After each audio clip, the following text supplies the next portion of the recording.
امام جمله‌ای درباره آقای خامنه‌ای گفتن اگر آیون مایلن من نقل کنم و الا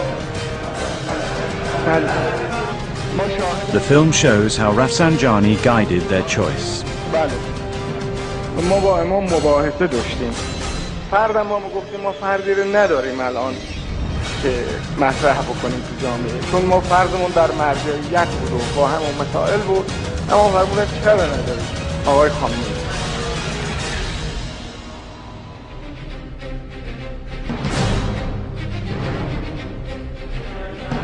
ببینید من در بحث من به هر حال مخالفم. موافق هستن قیام بفرمایید بشمارید.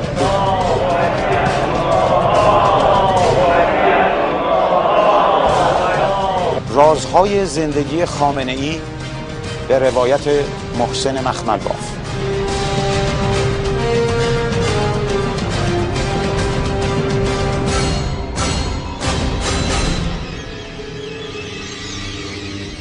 خامنه‌ای فردی است که در چند دهه گذشته بیشترین تأثیر را بر زندگی عمومی و حتی خصوصی ایرانی‌ها پس از شاه و خمینی داشته است. او کسی است که بیش از هر کس از طریق سیستم‌های اطلاعاتیش درباره این و آن می‌داند، اما کمتر کسی است که از جزئیات خانه و خانواده و ارتباطات و علایق شخصی و یا نحوه کار او با خبر باشد. این رازداری افراطی از سوی خود او و سیستمش عمدی بوده است. در راز بودن از او یک کاریزمای مقدس برای طرفدارانش و یک چهره مخوف برای مردم ساخته است. برنامه روزانه خامنه‌ای: ساعت 4 صبح برخاستن از خواب و اقامه نماز شب. ساعت 6 تا 6:30 ملاقات با حجازی رئیس دفترش. ساعت 6:30 تا 7 ملاقات با وحید معاون اجرایی بیت رهبری. ساعت 7 تا 8 ملاقات با مجتبی پسر دومش، هفته ای 3 روز. ساعت 8 تا 10:30 مطالعه پرونده های امنیتی، سیاسی و اقتصادی. ساعت 10:30 تا 12 خواب و استراحت نیمروزی. ساعت 12 تا 1 نماز جماعت و نهار. ساعت 1 تا 3 ملاقات های ضروری که در هر زمان متفاوت است و بیشتر برای حل بحران های پیش بینی نشده می باشد. ساعت 3 تا 5 رسیدگی به کارهای شخصی. ساعت 5 تا 8 ملاقات های ویژه. ساعت 8 تا 8:30 شام.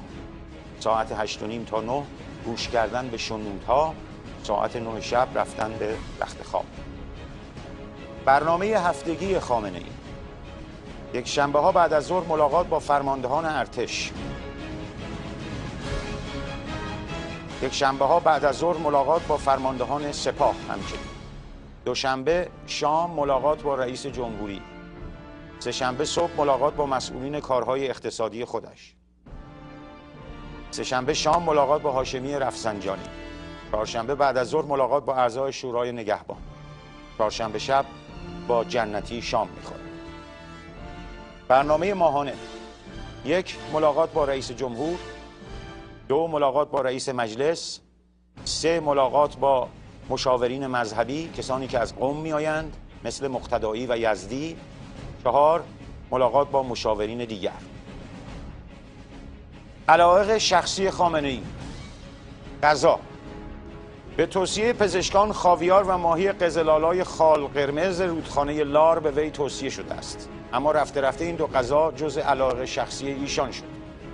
خاویار از رشت توسط امام جمعه رشت ارسال می شود. همچنین گوشت قرقاول که از شیراز توسط آقای حائری ارسال می شود و مصرف گوشت بلدرچین و شترمرغ برای پرهیز از کلسترول. برای کنترل غذای خامنه‌ای و اطمینان از سمی نبودن آن، دستگاهی به مبلغ $500,000 از آمریکا خریداری شده که با افزودن یک ماده غذا آزمایش می شود و آشپز خود بایستی در حضور محافظین قبل از دیگران غذا را بچشد. ورزش: کوهنوردی و اسبسواری از جمله ورزش‌های مورد علاقه خامنه‌ای است. یک بار خامنه‌ای به خاطر اسبسواری در سال 78 به زمین افتاد و دستش شکست. چون او با یک دست اسبسواری می‌کند، در سفرهای طولانی داخلی مثل سفر به مشهد اسب مخصوص خامنه‌ای و اسب مجتبی را با هواپیمای 330 به محل میبرند. همچنین 3 کامیون مخصوص حمل اسب برای جابجایی‌های نزدیکتر موجود است. اسب‌ها، تعداد اسب‌ها حدود 100 عدد است که از ارزش کل آن 40 میلیون دلار برآورد شده است. گرانترین آنها 7 میلیون دلار قیمت دارد و نام آن ذوالجنان است. اسب مجتبی سحن نام دارد. برای اسب‌ها 2 استبل موجود است. یکی در باغ ملک آباد مشهد به مساحت 10,000 متر که دارای 70 اسب است و یکی در لواسانات به مساحت 3,000 متر که دارای 30 اسب است.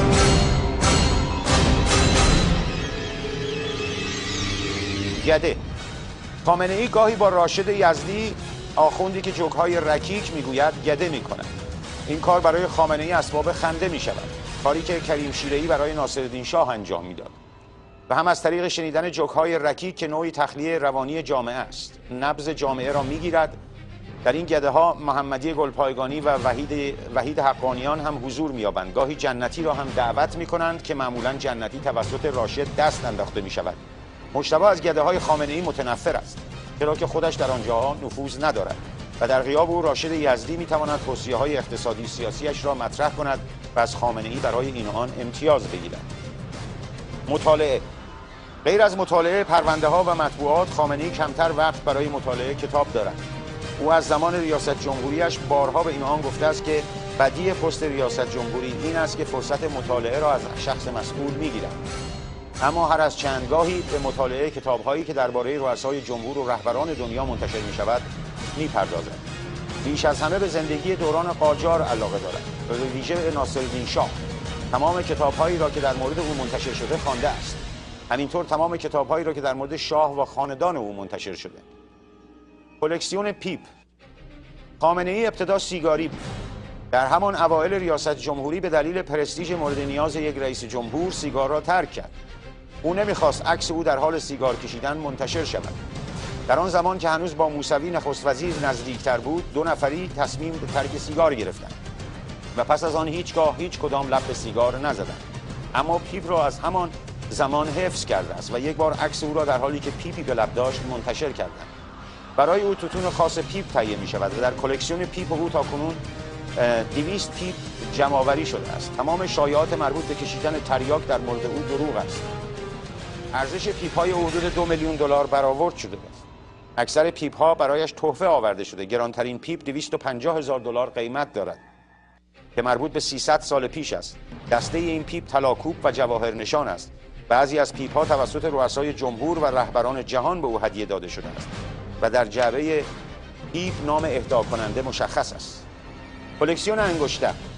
در کلکسیون انگشتری‌های خامنه‌ای حدود 300 انگشتری خاص جمع‌آوری شده که 3 تای آنها از آستان قدس به او تحفه داده شده است. گرانترین انگشتری 500,000 دلار قیمت گذاری شده و قدیمی‌ترین عقیق دنیا را دارد. این کلکسیون‌ها در بیت رهبری نگهداری می‌شوند. کلکسیون عصا. در کلکسیون عصای خامنه‌ای تا چند سال پیش 170 عصای آنتیک وجود داشت که 1,200,000 دلار قیمت گذاری شده بود.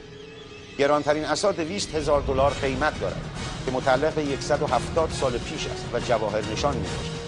گاهی در موارد خاص عصا یا انگشتری یا عبایی را برای این آن تحفه می‌فرستند.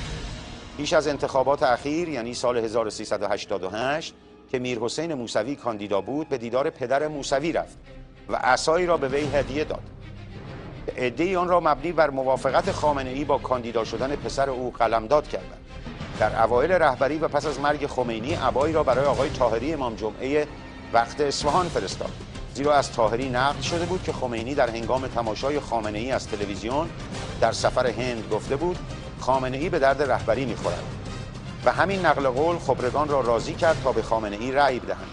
فیلم خبرگان و این نقل قول در یوتیوب موجود است.